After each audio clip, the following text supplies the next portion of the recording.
음식이 약이 되는 식치 이야기 특강 시작해 보도록 하겠습니다. 안녕하세요. 저는 정세연 한의사라고 합니다. 먼저 제 소개부터 좀 드리면요. 저는 유튜브 정세연 한의사의 라이프 레시피 정나래 채널에서 유튜브 크리에이터로 활동을 하고 있고요. 그래서 아마 저를 정나래로 많이 알고 계시는 분들이 있는데 사실 저는 본명이 정세연입니다. 성수동에서 식치합시다 정세연 한의원이라는 개인 클리닉을 운영을 하고 있고, 요즘은 한의원도 특화가 많이 되어 있는데 이렇게 음식으로 치료하는 식치를 특화로 해서 환자분들을 진료하고 있습니다. 저희가 제작한 음식 치료도인데요. 여기 보시면은 머리끝에서부터 발끝까지 우리 몸의 증상을 다스리는 데 있어서 어떤 음식들로 치료를 하고 있는지 도식화해 놓은 도표입니다. 저자로도 활동을 하고 있는데요. 제가 오늘 특강에서 말씀드릴 내용은 이 책을 기본으로 좀 했고요. 그리고 제가 만성염증이 있는 환자분들을 주로 보다 보니까 염증 해방이라는 책도 써서 출판을 하게 되었습니다. 자, 그러면 오늘 강의 내용을 본격적으로 좀 시작을 해볼 건데요. 요즘 왜 이렇게 음식으로 건강을 관리하는 식치에 대해서 많은 분들이 관심을 가지고 또 그게 얼마나 중요한지에 대한 그 이유가 있을 거잖아요. 그래서 이거에 대한 한번 배경을 먼저 살펴보도록 하겠습니다. 과거와 지금 요즘에 현재를 좀 비교를 해보면요. 시대가 달라짐에 따라서 질병도 달라졌어요. 그래서 과거에는 영양이 부족해서 병이 많이 생겼기 때문에 영양만 잘 보충해줘도 증상들이 많이 좋아졌습니다. 그런데 요즘엔 어때요? 영양 부족이 아니라 영양 과다인 시대가 되었습니다. 얼마 전에 백화점에 갔는데 정말 이 지하에 음식들이 넘쳐나더라고요. 배달 앱에도 음식들이 정말 너무나 많죠. 그래서 영양 과다가 되다 보니까 이것들이 우리 몸에서 염증을 일으키고 그로 인해서 여러 가지 질병을 일으키는 그런 시대가 되었고요. 예전에는 질병 치료에 주로 중점을 두었다면 요즘에는 질병 치료보다는 관리 쪽에 중점을 두는 시대가 되었습니다.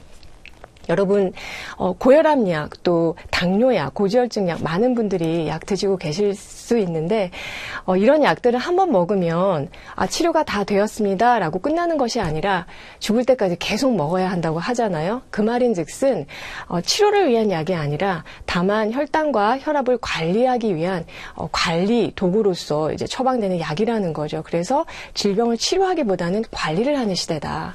네, 그리고 예전에는 60세 환갑까지만 이제 넘겨도 굉장히 좋아했기 때문에 그래서 수명을 연장하고 어떻게 하면 더 오래 살까 이거에 대해서 많이 이제 관심을 가졌다면 지금은 사실 100세 시대가 되었잖아요. 그리고 120, 200세까지도 바라보는 시대가 되어가고 있는데 이런 얘기들을 전해드릴 때 마냥 기뻐하시는 분은 없는 것 같아요. 어떻게 하면 내가 안 아프고 100세까지 살 수 있을까를 고민하시는 분들이 대부분이기 때문에 무조건적인 그런 수명 연장보다는 웰 에이징, 안 아프고 활기차게 살더라도 그때까지 살 수 있는 그런 방법들에 대해서 고민을 많이 하시다 보니까 그러면 어떻게 해야 되나. 그러면 내가 이제까지 해왔던 것처럼 그냥 병원에서 약만 처방받고 그냥 약 먹고 그냥 지내면 되는 것인가. 아니라는 거죠. 그래서 그러면 내가 가장 쉽게, 가장 근본적으로 할 수 있는, 건강관리할 수 있는 방법 중에 하나가 뭘까? 를 다들 고민하고 또 생각하기 시작하다 보니까 음식에서부터 내가 건강관리를 좀 해야겠다 이렇게도 이제 생각을 하시게 된 것 같아요. 그래서 지금은 음식으로 하는 건강관리 이 식치에 대한 중요성이 굉장히 큰 그런 시기가 되었습니다. 식치에 대한 정의를 한번 간단하게 살펴볼게요. 식치라고 하는 것은요, 식약동원 많이 들어보셨죠? 이 식약동원의 이론에 근거를 해서 우리가 평소에 먹는 채소, 과일, 버섯, 허브 이런 곡식들, 이런 식품들을 나의 체질과 증상에 맞게 선별하고 배합하고 가공해서 질병을 치료하고 건강을 관리하는 것을 말합니다. 어렵지 않죠? 약치라는 개념과 조금 비교를 해볼게요. 약치는 여러분이 평상시에 뭐 감기 걸리거나 어딘가 아팠을 때 병원에서 처방받는 그런 소염제, 항생제, 진통제 이런 화학약품, 그리고 한약 중에서도 약성이 강한 것들로 치료를 하는 것을 약치라고 하고요. 그에 반해서 식치라고 하는 것은 우리가 평상시에 먹는 채소, 과일, 곡물, 버섯 같은 그런 음식, 그리고 한약재 중에서도 약성이 굉장히 부드러운 한약재 중에서도 식약 공용 한약재가 있거든요. 그래서 예를 들면 대추도 약재이기도 하면서 식품이기도 하고요. 그리고 배 같은 그런 과일이라든지 율무 같은 곡식도 한약이기도 하면서 또 음식 재료이기도 합니다. 그래서 약성이 부드러운 것으로 우리가 약을 삼아서 건강관리하는 것을 식치라고 해요. 우리나라는 과거에서부터 이 식치가 저희 생활 속에 녹아 있습니다. 이 식치의 문화가. 그래서 한번 그 예시를 제가 한번 드려볼게요. 여기 지금 보이시는 게 식혜하고 수정과예요. 식혜하고 수정과는 저희가 보통 식사를 하고 나서 후식으로 많이 먹는 이제 디저트, 음료죠. 오래전부터 이제 먹어왔습니다. 그런데 사실 이 식혜하고 수정과는요, 굉장히 좋은 천연 소화제예요. 그래서 식치에서 식혜와 수정과는 천연 소화제 역할을 한다고 보는데요. 그 쓰임새가 조금 다릅니다. 식혜는 뭘로 만들었죠? 쌀에 엿지금을 넣고 발효해서 만든 발효 음료죠. 그렇기 때문에 소화 효소가 굉장히 풍부합니다. 달달하고 좀 부드러운 맛이 있는데, 그래서 저희가 평상시에 먹었을 때 굉장히 소화 시간이 오래 걸리고 소화가 좀 어려울 수 있는 그런 음식, 대표적으로 육류 같은, 고기류 같은 음식을 먹고 나서 식혜를 한 그릇 먹어주면 굉장히 속이 편안하게 됩니다. 반면에 수정과는 맛이 굉장히 매콤하고 좀 화한 게 특징이죠. 그 주된 그 음식 약재가 계피가 들어가서인데요. 그렇기 때문에 이 계피가 성질이 굉장히 좀 뜨거운 그런 열성식품이라서 음식을 먹었을 때 그 음식의 성질이 굉장히 냉한 음식들, 그래서 소화가 굉장히 안 되거나 혹은 장염 같은 게 쉽게 생길 수 있는 음식들, 대표적으로 회가 있습니다. 그래서 회 같은 음식을 먹고 나서 수정과를 마셔주면 속을 편안하게 하는 그런 천연 소화제 역할을 해요. 문헌 속에서도 식치의 어떤 정의 같은 거를 저희가 찾아볼 수 있는데, 사실 식치는 제가 만들어낸 그런 단어가 아니라 오래전부터 고의서에서 있어 왔던 그런 단어이고요. 그런 개념입니다. 그래서 이런 문헌들을 통해 그런 정의 같은 것들이 좀 정리가 되어 있는 거를 여러분이 찾아보실 수도 있는데, 사실은 아주 몇천 년 전부터 있어 왔던 개념이기 때문에 지금은 시간이 너무 많이 흘렀잖아요. 그래서 이 식치의 정의, 개념도 시대에 맞게 조금 재해석이 되어야 된다라고 제가 개인적으로 생각을 합니다.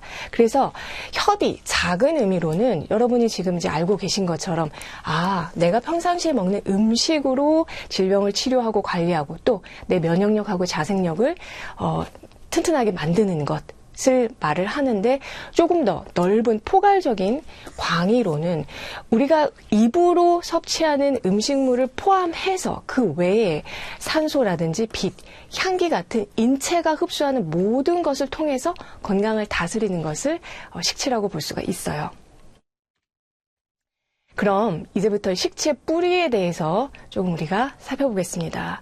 역사에 대해서 좀 알아볼 건데요. 3000년 전부터 고의서 또 역사 책들 속에서 이 식치의 기록들을 좀 찾아볼 수가 있는데요.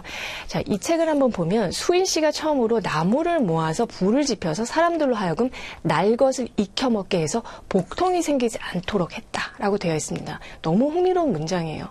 그냥 생것으로 먹으니까 자꾸 배탈, 설사 같은 게 났던 모양입니다. 그래서 불을 사용해서 어떻게 하면 음식을 복통, 설사가 일어나지 않고 먹을 수 있는지를 발견하게 된 거죠. 그래서 어떻게 음식을 먹는지에 대해서 생각을 하기 시작한 거예요.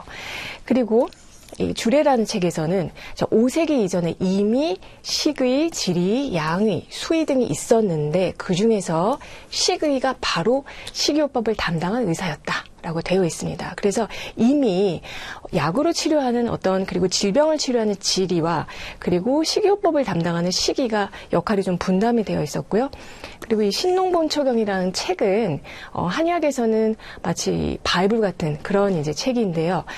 독은 병을 치료하는데 10중 6을 제거하지만 중독은, 그러니까 독성이 조금 낮은 그런 재료들은 10중에 7을 더 많이 제거하고, 소독은 독이 거의 없는 것들은 10중에 8을, 그리고 무독, 독성이 없는 것들은 10중에 9를 제거한다라고 되어 있습니다. 그래서 곡식이나 과일, 채소 등을 먹으면, 그러니까 이것들이 이제 무독한 거죠. 더 낫게 할 수 있기 때문에 독성이 많은 약들을 지나치게 섭취함으로써 정기를 상하지 말아야 한다라고 경고를 하고 있어요. 또 다른 문헌들을 볼게요. 송원대로 넘어와서 태평성해방이라는 책이 있습니다. 여러분 뭐 역사 시간에 한 번쯤 다 들어보셨을 이름 같아요. 여기에 보면은 28종의 질병에 대한 식이요법을 기록해 놓고 있어요. 특히 약죽, 죽으로서 어떻게 내 건강을 다스릴 수 있는지에 대한 내용인데, 예를 들면 부종의 가물치죽을 먹는 방법이라든지 오래된 만성기침에 행인 살구신데요. 이걸 갈아서 죽을 만들어서 먹는 방법들을 소개하고 있습니다. 그리고 양로봉친서라는 책이 있는데, 이 책은 특별히 노년의 건강관리에 대해서 기록하고 있는 책이거든요. 여기에 뭐라고 되어 있냐면은, 노년기에 들어서 질환이 생긴다면, 어디가 아프다면 식의의 방법으로 다스리되 그래도 낫지 않으면 약을 써야지 처음부터 약을 써서 장부를 손상시키지 말아야 한다라고 기록이 되어 있어요. 자, 그 다음에 명청대로 넘어와서요. 식물본초라는 책이 있는데, 여기서 식물이라고 하는 거는 동물 식물의 그런 식물이 아니고요. 음식 식자의 식자를 써서 그 식물입니다. 그러니까 먹거리에 대한 본초서인 거죠. 어떻게 이 시대에 벌써 이 채소의 중요성을 알았을까요? 채소를 많이 먹고 고기를 적게 먹어서 위장소통을 용이하게 해라. 그러면 장 위에 옹체된 것을 뚫어준다라고 되어 있습니다. 그러니까 장 활동을 원활하게 하고 장 기능이 좋아진다. 여기에 채소가 굉장히 좋다라고 기록이 되어 있는 거죠. 그리고 조절 음식변, 그러니까 음식으로 어떻게 몸을 조절하는지에 대해서 그런 것들을 다룬 책을 보면요. 음식의 치료작용을 기록을 해놨어요. 어떤 음식들은 발표작용, 그러니까 땅구멍을 열어서 땀이 나게 하는 그런 작용이라든지, 어떤 음식을 먹으면 속을 따뜻하게 데펴서 기초체온을 올리는 온준작용이라든지, 아니면 기가 막힘없이 흐르게끔 하는 행기작용이 있는 그런 음식들을 이렇게 카테고리별로 나누어서 56종을 기록하고 있습니다. 그 다음으로도 넘어가 볼게요. 우리나라인데요. 자, 조선시대 다 알고 계시죠? 동의보감이라는 책입니다. 이 동의보감을 보면요. 물, 곡식, 채소, 과일, 육류, 어류편을 따로 별도로 만들어서 각각, 곡식에도 여러 종류가 있고 채소도 여러 가지 채소가 있을 거니까 이 각각에 대한 음식의 효능을 자세하게 기록하고 있어요. 그리고 그 다음 식료찬유란 책은 이 식치에 있어서는 사실 동의보감보다 훨씬 더 중요한 책이라고 할 수 있는데, 우리나라 최고의, 그러니까 가장 오래된 식이요법서입니다. 세조 6년 때 편찬이 되었고요. 여기에 대략 45가지 질병에 대해서 그런 식치요법, 어떻게 음식 처방을 해서 어떻게 그 질병들을 치료할 수 있는지에 대해서 그 처방들을 기록해 놓고 있어요. 자, 그 다음에 승정원 일기에서도 역시 식치에 대한 기록들을 찾아볼 수가 있는데, 궁정 일기죠. 그래서 인조에서 고종 때까지 그 궁정에서 일어난 일들을 기록한 건데, 여기서는 뭐가 의미 있냐면 특히 왕실에서 어떻게 식치를 하고 또 약차로서, 그러니까 차로서도 그렇게 치료를 했는지에 대한 기록들을 살펴볼 수가 있습니다. 자, 이게 이제 제가 아까 말씀드린 식료찬요인데요. 식료찬요의 요게 이제 그 앞에 이제 서론 부분이에요. 그래서 요런 모양을 하고 있고요. 네. 조선시대에 왕실에서 식치를 굉장히 많이 활용했습니다. 그 이유가 뭘까요? 생각을 해봤어요, 저도. 그랬더니 알겠더라고요. 아, 조선시대 왕들은 지금 현대인들이 살아가고 있는 이 삶의 이 라이프 스타일하고 너무 비슷한 꼴로 살았던 거예요. 자, 예를 들면, 정말 칼로리 높은 산의 진미를 하루 3끼, 글쎄 또 간식까지 치면 거의 하루 6끼 먹지 않았을까요? 진수성찬으로 차려서 먹고요. 뭐 무관인 왕들은 조금 덜했겠지만 문관 출신의 왕들은 거의 하루 종일 앉아서 움직이지 않았고요. 그리고 또 굉장한 극도의 정말 스트레스를 받는 그런 삶을 궁정 안에서 살았습니다. 그러다 보니까 그게 정말 우리 요즘의 현대인들하고 너무 비슷한 그런 삶의 패턴이고 라이프스타일이고, 그러다 보니까 이 현대인들이 많이 앓고 있는 생활 습관병이라는 것을 이 조선시대의 왕실에서도 이 왕들도 많이 알았던 것 같아요. 그래서 대표적으로 정말 위대하신 우리 세종대왕님이신데, 이 세종대왕이 고질병으로 앓았던 병이 바로 당뇨입니다. 그래서 결국은 사실 당뇨 합병증으로 돌아가시게 됐는데, 당뇨 합병증으로 마지막에 굉장히 고생을 많이 하셨던 게 눈으로 온 당뇨 합병증이었어요. 그래서 이 눈에 염증이 끊이질 않고, 그래서 눈이 너무 아프고 이런 것 때문에 고생을 많이 하셨는데, 세종의 아들이 문종이었어요. 굉장히 효자였다고 합니다. 그래서 이 당시에 식치로 다스리는 법에 대해서 굉장히 관심이 많았는데, 이제 어이한테 문의를 했겠죠. 우리 아버지가 이렇게 눈이 아프신데 어떻게 하면 내가 좀 도움을 드릴 수 있을까? 뭔가 좀 도움이 되는 게 없을까요? 라고 이제 질의를 했더니, 이제 어이가 전복을 추천했습니다. 눈에 만성적으로 생기는 염증, 당뇨 합병증으로 인해 생기는 염증을 음식 중에서 가장 좀 효과적으로 다스릴 수 있는 그런 식지 재료 중에 하나로 전복을 추천한 거예요. 그래서 거의 매일 이제 진상에 올렸다고 합니다. 그런 기록들을 찾아볼 수가 있고요. 그 다음에 이 문종 스스로가 앓고 있던 고질병이 또 따로 있는데요. 바로 종기입니다. 남자분들은 조금 아실 수 있어요. 종기 때문에 고생하시는 분들이 꽤 있거든요. 근데 이 종기가 그냥 조그만 뾰루지 같은 게 아니고 이런 엉덩이 부위나 허리 부위에 정말 크게 나가지고 그게 곪고 붓고 땡땡 붓고, 그러니까 얼마나 아프고 짓물나고, 그러다 보니까 눕지도 못하고 자지도 못하고 그러면서 굉장히 힘든 그런 생활을 좀 하셨다고 해요. 그래서 문종 역시 이 나의 만성 종기를 어떻게 하면 좀 치료할 수 있을까? 이제 어이에게 질의를 했는데, 식료차녀를 저술했던 전순이라는 어이가 있었습니다. 식치를 이제 하는 분이어서 이분한테 좀 처방을 내려달라 했더니, 이 식료차녀를 썼던 전순이라는 어이가 식치 처방으로 이 문종에게 처방한 것이 뭐였냐면요, 여러분, 꿩이었어요. 네. 그런데 사실 왜 종기가 있는 사람한테 꿩을 처방했을까? 이건 사실 저도 잘 모르겠습니다. 왜냐하면 종기가 치성하고 빨갛게 붓고 막 고름이 나고 이런 상황에서 사실 열이 많은 열성식품인 꿩을 자칫 잘못해서 많이 먹다 보면은 종기가 더 심해질 수 있습니다. 그래서 문헌에서도 보면 결국은 문종은 종기를 치료하지 못하고 이제 돌아가셨다고 하고요. 그 뒤로 이제 다른 어이들이 전순이를 질타하면서 이거는 의료사고다라고 했다라고 하는 기록들을 찾아볼 수 있어요. 자, 그런데 이제 중요한 것은 꿩 처방이 맞았냐 아니냐, 이제 그거보다는 사실 우리가 몸이 허약하거나 질병이 있는 상태에서는 어떤 음식, 어떤 고기, 어떤 육류, 어떤 생선, 어떤 음식을 먹느냐가 내 건강 상태, 또 그 병세의 악화와 호전에 있어서 굉장히 큰 영향을 끼칠 수 있다라는 것을 여기서 교훈으로 얻을 수가 있습니다. 그리고 이제 영조대왕이 있는데요. 조선시대 대부분의 왕들은 수명이 45세 정도로 짧았어요. 다 단명을 하셨는데, 영조는 70세까지 장수하셨습니다.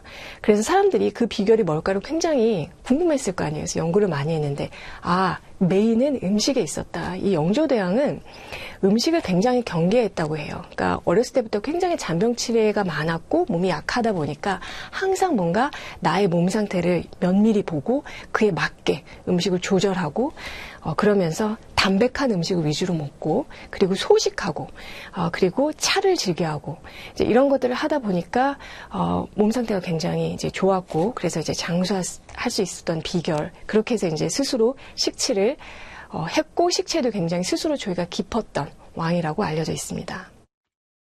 네. 자, 그러면 이제까지 식치의 뿌리, 역사에 대해서 저희가 좀 알아봤는데요. 실제로 식치 처방을 어떻게 하는지에 대해서 이제 본격적으로 좀 설명을 드려볼까 해요. 그런데 이제 이거는 제가 임상에서 실제로 환자들을 보면서 이제 처방을 할 때 한약 처방이 아니라 식치 처방을 음식으로 어떻게 하는지 그거에 이제 근간을 두어서 오늘 말씀을 좀 드리려고 하는데요. 일단 여기 이제 중요한 프로세스가 있습니다. 내가 어떤 증상이 있을 때 자꾸 비염이 있거나 만성적인 식도염, 위염, 그리고 허리가 아플 수도 있고요. 눈이 안 좋을 수도 있고요. 여러 가지 질환이 있을 수 있죠. 내가 어떤 질환, 증상이 있을 때 어떤 음식으로 내가 이런 것들을 좀 다스릴 수 있는지 음식을 선택을 해야 되잖아요. 그래서 가장 중요한 거, 음식 약재를 선별하는 거에서부터 시작을 해요. 네, 그 다음에 이 약재를 쓰기로 결정을 했으면 그 음식 약재에 효능이 하나만 있는 게 아니거든요. 효능이 4가지, 5가지, 10가지도 있을 수 있습니다. 그러면 그 약재에서 특정 효능을 증폭시키기 위해서, 뽑아내기 위해서 이 약재를 법제를 합니다. 예를 들어서 하루 동안에 술에 담궈 놓는다든지, 아니면 우리가 커피콩을 볶는 것처럼 약재를 볶는다든지, 그런 여러 가지 방법으로 내가 원하는 약성을 끌어낼 수 있도록 포제라는 걸 하고요. 그 다음에 한 가지 약재가 아니라 여러 가지 약재를 배합, 블렌딩이라고 하죠. 배합해서 서로 시너지 효과가 날 수 있게 처방을 만들고요. 그리고 그것들이 인체로 들어와서 조금 더 편안하게 흡수될 수 있게 발효를 하고, 그리고 나서 추출해서 가공해서 패키징 안에 담아서 음식 약으로 만드는 이런 일련의 과정들을 거쳐서 식치 처방을 하게 되는데, 오늘은 이 부분을 위주로 약재를 어떤 기준으로, 어떤 인덱스를 바탕으로 선별하는지에 대해서 오늘 중점적으로 좀 말씀을 드려볼게요. 왜냐하면 보통 요즘에 이제 TV 건강 프로에서 너무나 음식에 대한 얘기가 많잖아요. 그래서 오늘은 이런 음식이 좋다라고 하고, 또 내일은 어떤 약초가 좋다라고 하고, 매일마다 권하는 약초가 다르다 보니까 오늘은 이거 먹다가 내일은 이거 먹다가 거의 유행 따라 가기 마련인데, 그렇게 하면 안 된다는 겁니다. 그래서 실제로 처방을 할 때도 그런 방법으로 하는 게 아니고요. 어떤 기준이 있어야 되는데 그 기준에 맞게끔 이제 처방을 하는 거고, 또 그 기준에 맞게끔 내가 스스로 음식으로 치유를 할 때도 역시 그거에 맞게끔 하는 건데, 그 방법들을 한번 알아볼게요. 자, 음식 약재를, 내가 어떤 음식을, 내가 위장이 안 좋아, 이 음식이 좋대, 먹어볼까 말아볼까 라고 이제 선택을 할 때 우리가 가장 많이 흔하게 이제 살펴보는 것이 영양소죠. 대표적으로 탄수화물, 단백질, 지방 같은 3대 영양소에 대해서, 그리고 이게 지금 비타민C가 풍부한 건지, 아니면 미네랄, 아연 같은 것들이 풍부한 음식인지, 또 식이섬유가 있는지 없는지, 이런 것들을 보고 평가를 하게 됩니다. 그래서 지금의 어떤 그런 영양학에서는 음식을 평가할 때 대부분 이런 영양소를 기준으로 몸에 좋다, 아니다라고 얘기를 하는데요. 사실 이것도 중요한 기준입니다만은, 여러분 한번 생각을 해보세요. 영양소라는 건요, 예를 들어서 똑같은 땅에서 쑥갓이 자라고 상추가 자라요. 그렇죠? 근데 똑같은 땅에서 자라는데 상추가 자라고 나면 상추 안에 있는 영양소하고, 나중에 쑥갓이 자라고 났을 때 쑥갓 안에 있는 영양소는 서로 달라요. 똑같은 땅에서 자라났음에도 불구하고. 그래서 이건 뭘 의미하냐면, 영양소라는 건 결국은 이 식물이 어떤 습성에 따라서 자기가 필요한 것만 선택적으로 획득해서 진행이 된 활력 성분이라는 거죠. 그래서 그게 절대적인 게 아니라 오히려 왜 이 식물이 그 땅에서 그것만, 그 영양소만 선택적으로 내가 흡수해서 가지고 있느냐가 훨씬 더 어떻게 보면 식치에 있어서는 굉장히 중요한 정보인데요. 이게 바로 이 다음의 내용입니다. 저희가 이걸 습성이라고 해요. 모든 그 사물이 물성이 있는 것처럼 이 생물에는요, 습성이라는 것이 있어요. 그래서 이제 그거에 대한 소개를 잠깐 드려볼 건데요. 지금 이 보시는 미나리, 연근, 순채의 공통점이 있습니다. 네, 뭘까요? 이 세 가지 다 물에서 자라는 식물이라는 거예요. 보통 식물은 물에 있게 되면 혹은 물이 많은 땅에 있게 되면 뿌리가 썩기 마련이죠. 그래서 끝까지 생존이 어렵습니다. 그런데 이 세 가지 채소는 식물은 굉장히 잘 자라요. 습한 곳에서. 각각 저마다의 생존 전략법이 다릅니다. 이거를 우리가 습성이라고 하는데 한번 비교를 해볼게요. 미나리 같은 경우는 습지에서 자라면서 뿌리를 썩히지 않기 위해서 어떤 일을 하느냐면요. 끊임없이 자기 주변의 물을 빨아들였다가 뱉었다가 빨아들였다가 뱉었다가 하는 작용을 합니다. 그러면서 그 주변의 물을 정화해요. 그래서 미나리를 저희가 정화식물이라고도 하죠. 그래서 실제로 어떤 약성을 가지고 있냐면 물을 빨아들였다가 뱉었다가 하는 작용이 있기 때문에 이뇨작용이 탁월해서요. 해독작용, 이뇨작용 이런 것들이 탁월하기 때문에 미나리를 보통 언제 많이 먹죠? 네, 술을 먹고 나서 저희가 숙취 해소를 할 때 복국에 넣어 먹기도 하고 미나리즙 같은 거를 또 먹기도 하고 이제 그렇죠. 그래서 그런 이뇨작용, 알코올을 분해해서 소변으로 배출해주는 이제 그런 약성을 미나리는 가지고 있는데 그런 약성이 바로 이런 미나리 이런 습성에서 비롯됐다고 보고 있고요. 자, 한편으로 연근은 어떨까요? 똑같이 습지에서 자라는데 연근은 전혀 다른 생존 전략을 가지고 있어요. 연근은 아주 잘 발달한 여기 보이시죠? 구멍들이 보이는데 물을 이제 빨아들여서 올려주는 이제 물관입니다. 그래서 그 주변에 자기 땅에 이제 질퍽한 그런 물들을 쫙 빨아 올려서요. 물관을 통해서 어디까지 전달을 해줘요? 연잎까지 전달을 해주게 돼요. 그래서 정말 한여름에 떼약볕에서도요. 연잎은 물을 항시 충분히 이 연근으로부터 공급을 받고 있기 때문에 연잎은 절대 타들어가지 않습니다. 그래서 연근은 내 안에 물을 흡수해서 빨아들이는 역할을 하기 때문에 실질적으로 저희가 어떤 약성을 가지고 있냐면 뿌리 자체이기 때문에 그 철분 함량 같은 게 풍부하죠. 뿌리잖아요. 그래서 몸을 보호하는 빈혈 같은 그런 치료제로 쓰이기도 하고요. 물을 빨아 올려서 진액을 빨아 올려서 위쪽으로 상부 쪽으로 공급하는 그런 약성이 있기 때문에 특히 여성의 갑상선 질환이라든지 상부 쪽에 갑상선 샘이 메말라가서 문제가 되면서 호르몬에 문제가 생기고 종양이 생기고 그럴 때 치료하는 데 굉장히 좋은 음식 약재로 쓰이고 있습니다. 자, 그 다음에 순채라는 것이 있는데 순채는 처음 들어본 분들도 있으실 거예요. 순채는 일식집에 가면 가끔 에피타이저로 나오는데요. 이제 식초를 뿌려서 나오는데 연의 일종인데요. 도루룩 잎이 말려 있어요. 얘네들은 물에서 썩지 않기 위해서 어떻게 자라나느냐. 온 몸을요.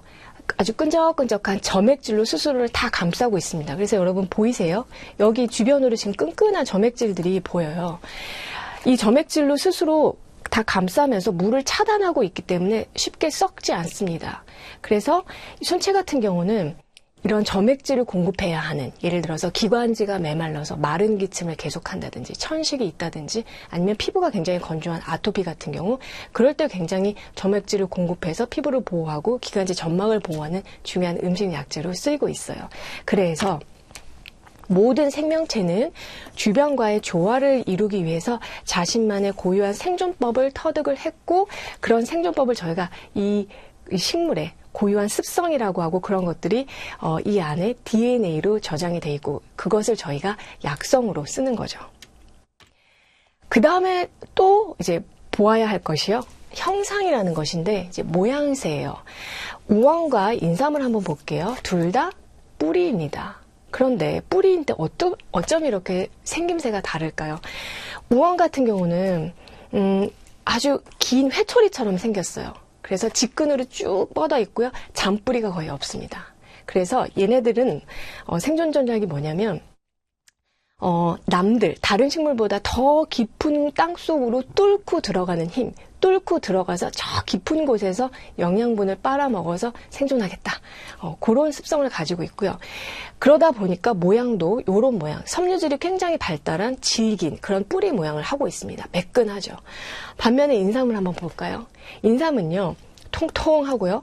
그리고 마디가 있고 그러면서 이렇게 잔뿌리가 엄청나게 많이 발달했습니다. 그러니까 우엉처럼 길게 자라지는 않더라도 여기까지 얕은 땅에서 내가 뻗을 수 있는 잔뿌리는 다 뻗어서 이 주변의 모든 영양분을 내가 다 흡수하겠다라는 이제 그런 전략을 가지고 있는 거죠. 그러다 보니까 형상도 이런 식으로 발달할 수밖에 없다는 겁니다. 그래서 우리가 생김새가 어떤지만 보아도 사실은 이 뿌리는 보약으로 이렇게 인삼처럼 보약제로 활용을 해야겠구나.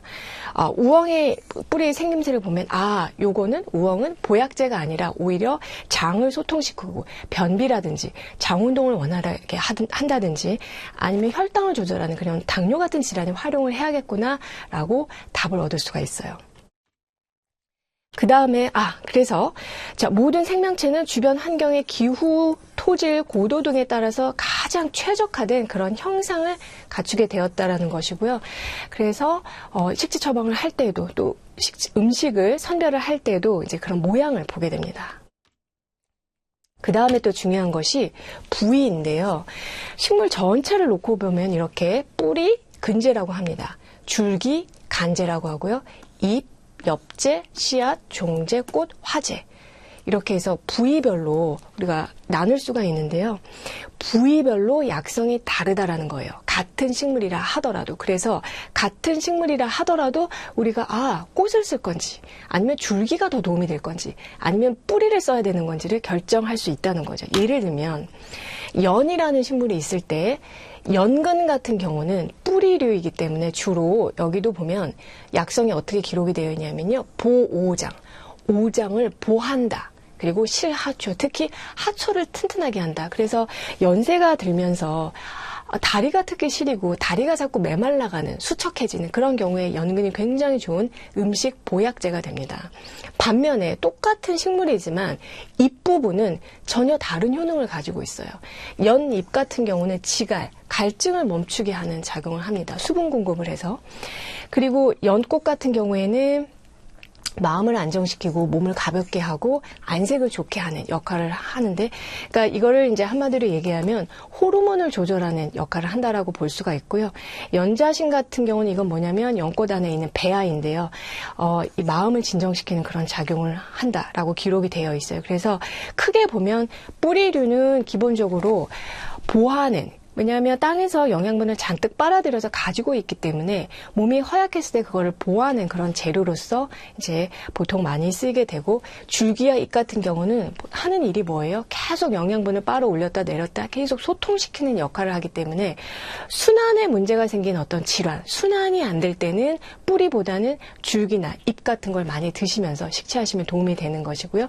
씨앗 같은 경우는 아래로 떨어지는 습성이 있잖아요. 그리고 기름이 많잖아요. 그래서 하드로 사용합니다. 그러니까 그 얘긴즉슨 아래로 잘 통하게, 소통이 되게, 소변이 막혔거나 대변이 막혔거나 그래서 변비가 있거나 이제 그랬을 때 이제 보통 씨앗류를 좀 많이 활용해 볼 수가 있고, 그리고 꽃 같은 경우에는 호르몬을 조절하는 그런 여성 질환, 그런 데도 많이 활용을 해볼 수가 있겠습니다.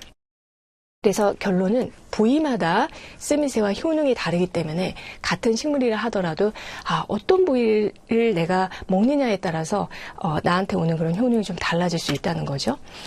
자, 그 다음에 또 보는 것이 양리 성분인데요. 성분을 당연히 봐야죠. 똑같이 빨간색을 띠는 너무나 예쁜 꽃입니다. 여러분 동백꽃 본 적 있으시죠? 장미꽃도 당연히 다 아실 거예요. 이 두 가지 꽃은 둘 다 탐스러운 빨간색을 띠고 있는데요. 너무나 달라요. 동백꽃은요, 여러분, 맡아보면 아시겠지만 향이 없습니다. 오로지 색깔만 빨간 예쁜 색소를 가지고 있고요. 장미꽃은요, 향이 너무나 그윽하죠. 그래서 동백꽃은 주로 이 색소 성분을 약으로 많이 쓰고요. 장미꽃은 색도 색이지만 향기 성분을 에센셜 오일 같은 걸로 추출해서 약으로 많이 쓰고 있어요. 그래서 결국은 이 식물에 있는 이 양리 성분도 이렇게 우리가 취사 선택을 해서 이제 쓴다는 건데요. 고유한 향기, 색소 성분이 뭔지 이것도 보고 이제 이에 따른 어떤 양리 성분이 있을 테니까 그런 양리 작용을 고려해서 선별을 한다는 겁니다. 자, 이어서 이제 색깔에 대해서 얘기를 하다 보면요. 이제 채소도 정말 각양각색의 그런 채소들이 있죠. 그래서 정말 레인보우, 빨주노초, 파남보 이렇게 다양한 컬러를 띠는 채소들이 있는데 이렇게 다양한 컬러를 띠는 채소들을 다양하게 먹으면 정말 건강에 많이 도움이 돼요. 왜냐하면 이 안에는, 이 색소 성분들 안에는 빨간색에는 라이코펜이나 캡사이신 같은, 주황색에는 베타카로틴, 지아잔틴, 눈에 좋다고 하죠. 대표적인 게 당근이 있습니다. 노란색에는 호박 같은 거, 그리고 강황, 요즘에도 많이 아실 거예요. 루테인, 역시 눈에 좋다고 하고요. 커큐민도 혈관을 깨끗하게 하는 굉장히 좋은 그런 영양 성분이고, 초록색을 띠는 이런 이제 식물들 중에서는 클로로핀 같은, 테르펜 같은 이런 성분들이 많고요.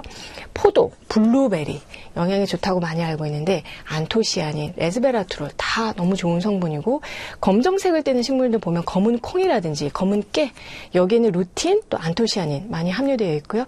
흰색을 띠는 무라든지 도라지, 이런 채소들에는 안토잔틴 같은 성분이 많이 들어있습니다. 그래서 이것들을 다 파이토케미컬이라고 하는데, 이 식물의 색소 성분이 가진 파이토케미컬의 이제 종류를 제가 정리해 놓은 거예요. 이런 것들이 다 몸에 들어와서는 항산화 작용을 하고 염증을 가라앉히고 어떤 특정 증상이나 질환을 치료하는 데 도움이 되는 성분이라서 이렇게 식물들의 파이토케미컬도 고려해서 우리가 선택을 한다는 겁니다.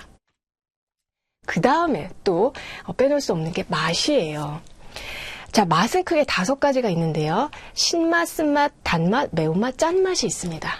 네, 그런데 이 5가지 맛이 있는 이유는 이 5가지 맛이 우리의 오장육부, 이 오장과 밀접한 관련이 있기 때문입니다.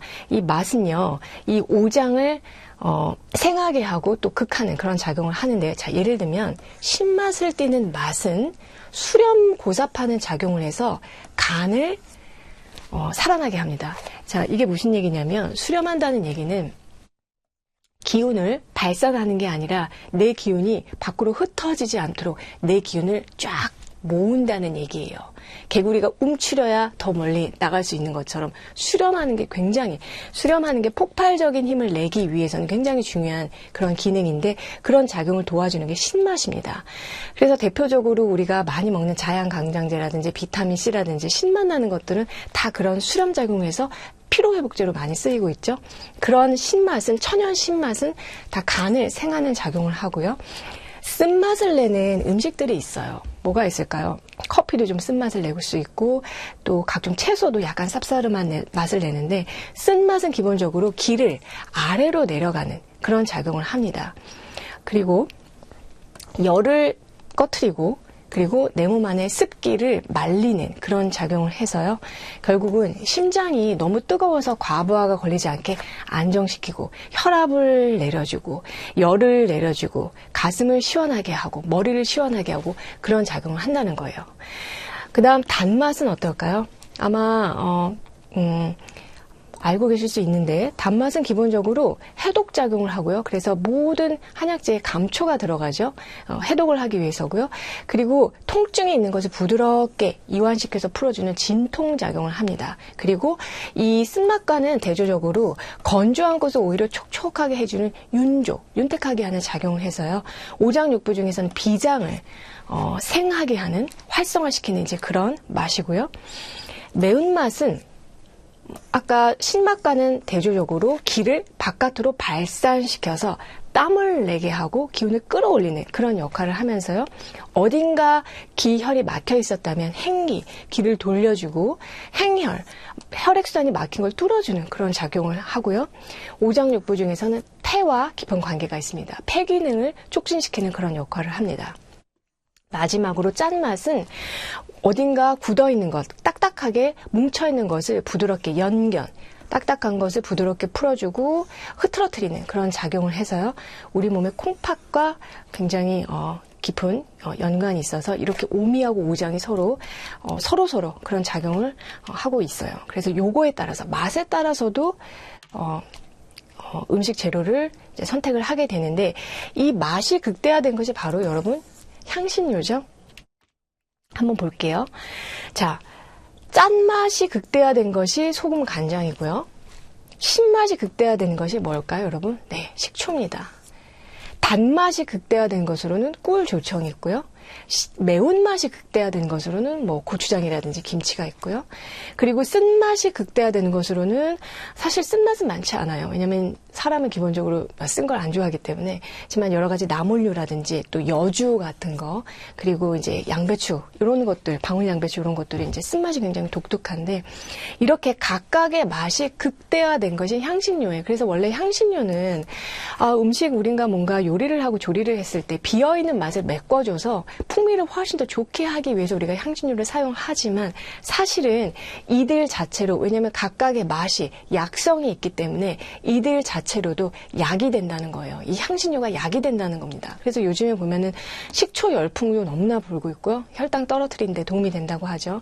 왜냐하면 이제 간을 도와주기 때문이고, 죽염요법 같은 소금요법도 이제 굉장히 유행을 하고, 꿀 같은 것, 조청 같은 것도, 이런 것들도 이제 약재로 많이 쓰이고 있습니다. 자, 마지막으로 아로마, 향을 보는데요. 솔잎에서도 은은한 솔잎 향을 맡을 수 있고, 라벤더라면 또 은은한 라벤더의 향을 맡을 수 있습니다. 각각 다른 향이 있고, 이 식물이 가진 비단 맛이나 색소 성분, 영양분 그런 것뿐만 아니라 이 식물이 가진 보이지는 않지만, 눈에 보이지는 않지만 가지고 있는 향을 우리는 약으로도 쓴다는 거예요. 예를 들면 페퍼민트 같은 박하도 향을 약으로 쓰는 대표적인 음식 약재입니다. 그래서 밥 먹고 나서 막 졸리고 그럴 때 페퍼민트 껌 딱 씹으면 와 하니까 그 향 때문에 정신이 번쩍 나는 그런 효과가 있는 건데, 중요한 것은 이 향도요, 한의학에서는 음향이 있다고 봐요. 무슨 얘기냐? 솔잎향은 가볍기 때문에 위로 뜨고요.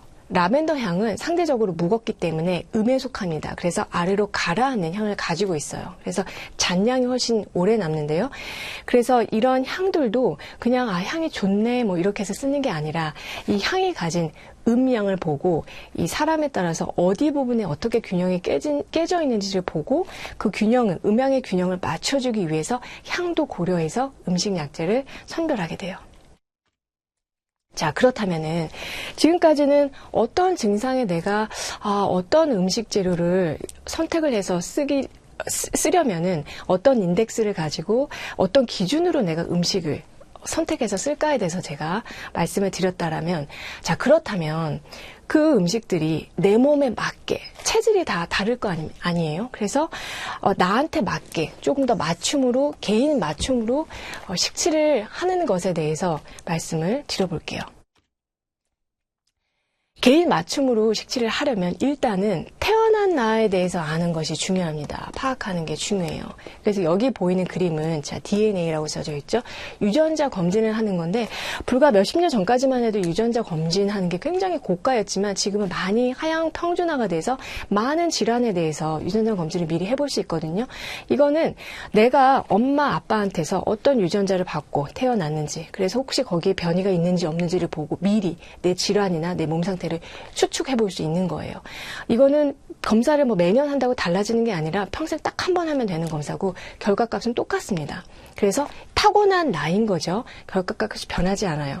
그래서 이 유전자를 참고를 하고, 그리고 이제 또 하나는 여기 이제 체질이라고 하는 거, 어떻게 좀 다르냐면, 체질은 유전자가 아니고 오장육부가 타고나기를, 어떤 장기가 조금 더 기능이 강하게, 어떤 장기가 기능이 조금 더 약하게 타고나는지 그 편차를 보고, 우리가 이 사람 체질이 어떻다 저떻다라고 조금 그 경향성을 나누는 거라서, 둘 다 타고난 나를 평가하고 또 볼 수 있는 그런 이제 좋은 정보가 됩니다.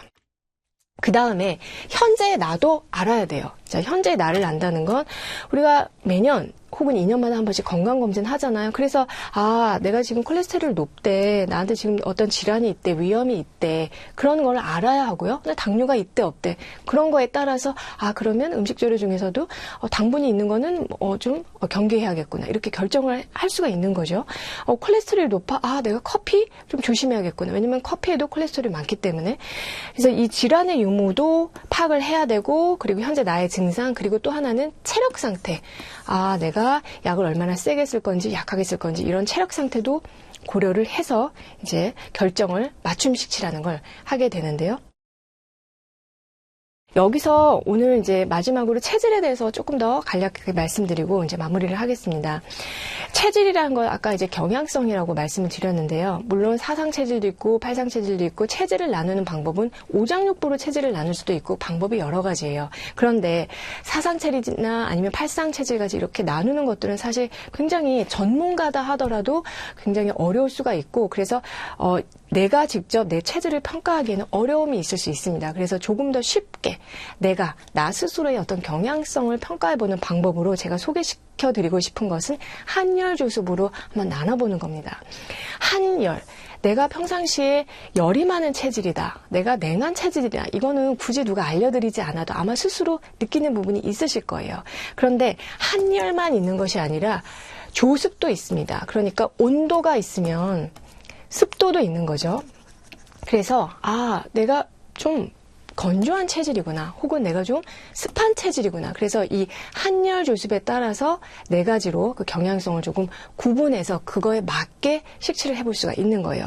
좀 더 구체적으로 알려드리면 자, 일단 한 체질, 냉한 체질은 어떤 특징이 있는지 한번 쭉 읽어볼게요. 그냥 이거는 편하게 들으시면서 내가 여기에 좀 해당하는 것 같아 이렇게 생각이 드실 수도 있어요.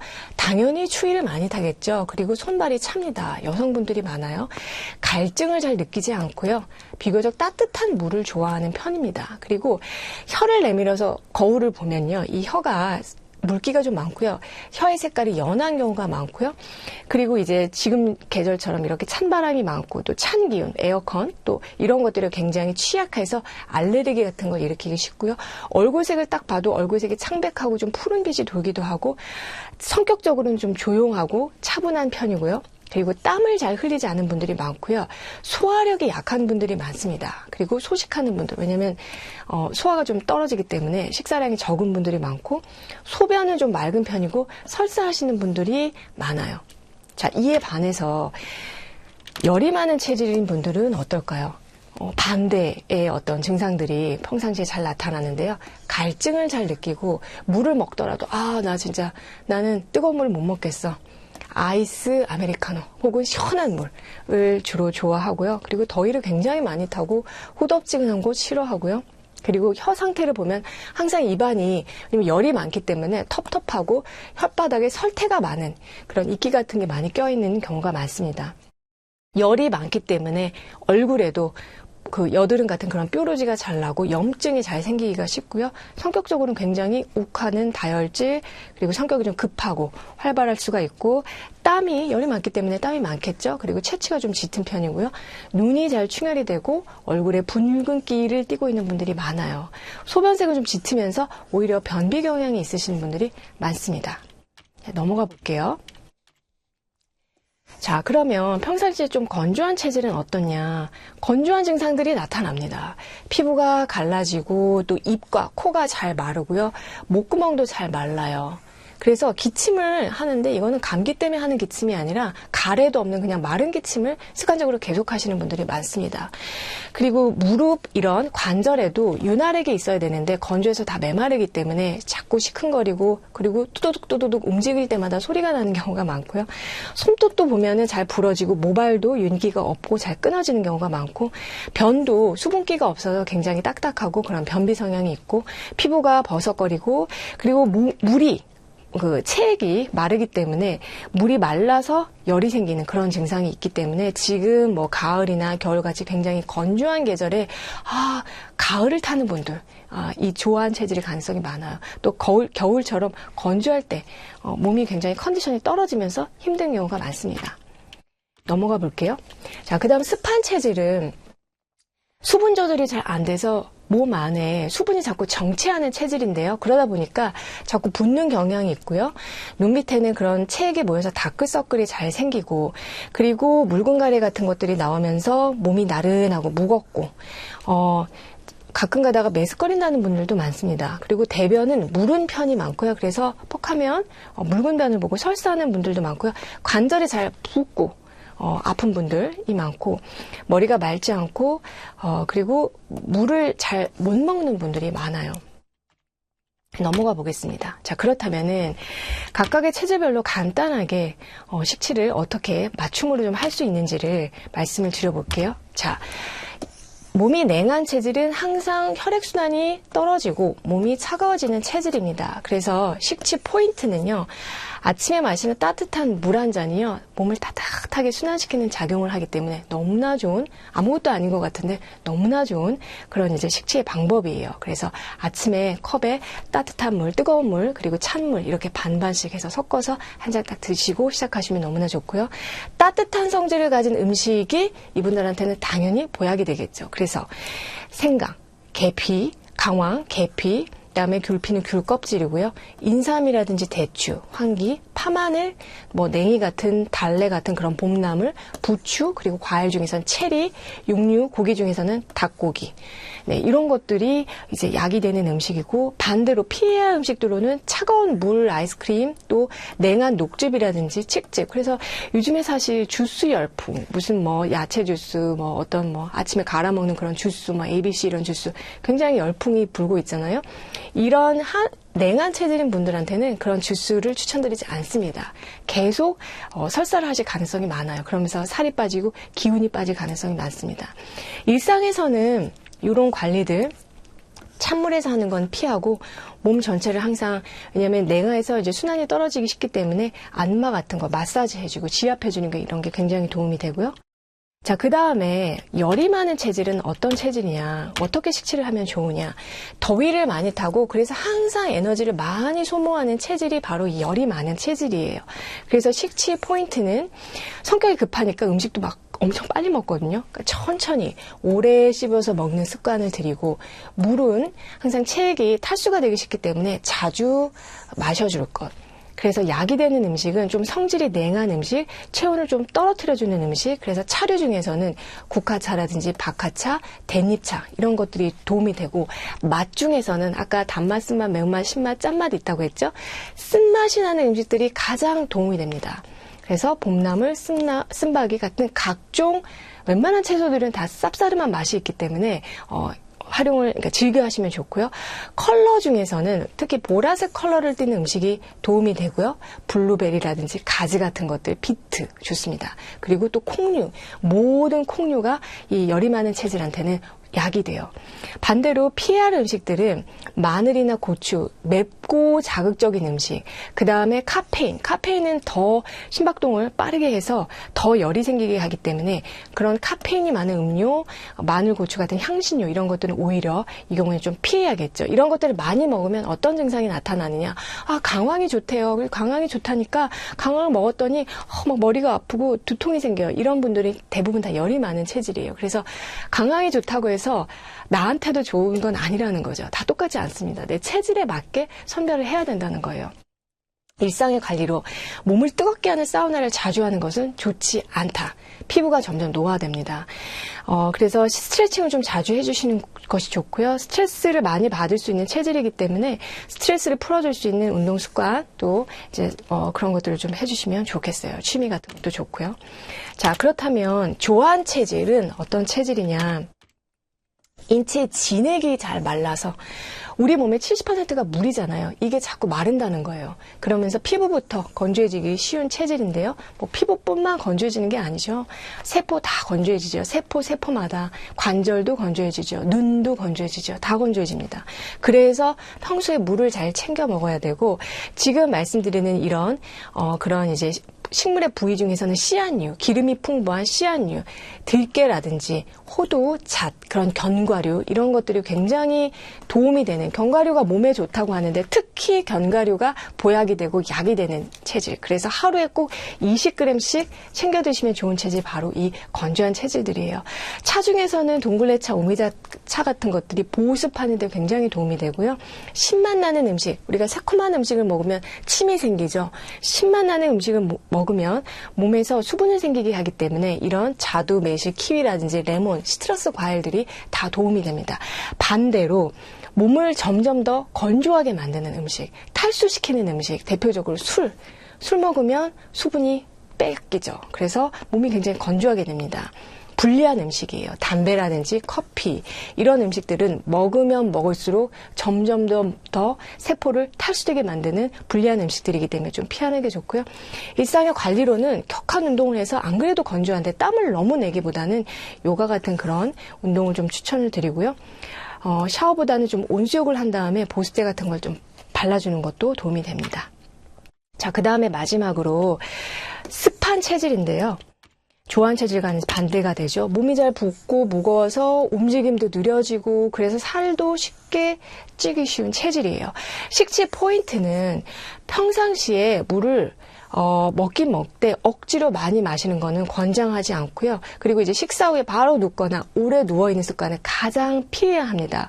몸이 늘어지기 쉬운 체질이거든요. 맛 중에서는 담담한 맛을 내는 음식이 좋아요. 그래서 각종 일절 버섯류가 다 도움이 되고요. 곡류 중에선 율무가 좋습니다. 그리고 채소류 중에선 특히 아욱과 채소, 오크라 같은 그런 채소와 토란, 고사리, 귤껍질 차.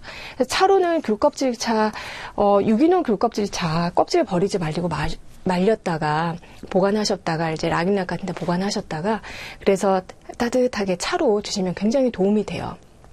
붓기를 빼고 또 몸 안에 이제 불필요한 습기를 제거해서 습도를 맞춰주는 데 굉장히 도움이 됩니다. 이런 음식들이 로 식치하시면 좋고요. 피해야 할 음식들로는 맥주라든지 또 고담배, 고열량 음식들 먹으면 금방 살이 쪄서 안 좋은 기름류, 식용유를 가장 조심해야 하는 체질이 바로 이 습한 체질이에요. 자, 일상에서는 항상 적당한 긴장을 가지도록 하는 게 좋고요. 땀을 흠뻑 흘리는 유산소 운동 하시는 게 좋고요. 그리고 이제 목욕 후에는 이제 물기를 꼼꼼히 닦아서 피부 관리를 잘 하시는 게 좋겠습니다. 네, 여기까지 경청해 주셔서 감사드리고요. 예전에 토마스 에디슨이 이런 명언을 남겼다라고 합니다. 미래의 의사는 약을 주는 것이 아니고 환자가 어디가 불편한지를 파악해서 먹는 음식 을 처방함으로써 질병을 예방하고 또 질병을 치료하는데 도움이 되는 그런 역할을 할 것이다 라는 이제 얘기를 했는데 제가 항상 마음에 담고 있는 얘기입니다. 여러분 오늘 내용 어떠셨나요? 오늘 내용 식치에 대한 얘기, 음식을 약으로 바꿔서 쓰는 그런 얘기 말씀드렸는데요. 아무쪼록 오늘 특강이 여러분들께 건강관리 하는데도 조금이나마 좀 도움이 되셨으면 하고요. 저는 다음에 기회가 되면 또 뵙도록 하겠습니다. 감사합니다.